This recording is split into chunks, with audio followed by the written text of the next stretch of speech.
Man, nung araw ako'y nadayo rin ng mga kantahan, yung mga singing contest na ganyan. Dahil minsan kami namamasyal ng aking kumpare na may nadaanan kaming paligsahan nga ng ganyang kantahan.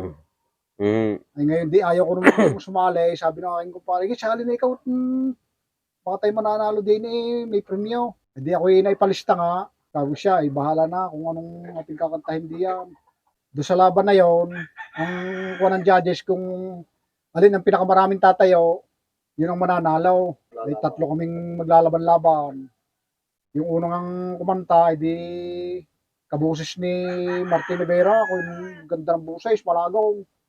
Di may nagtayo, madami agad tumayo, basta kung may 100 yun.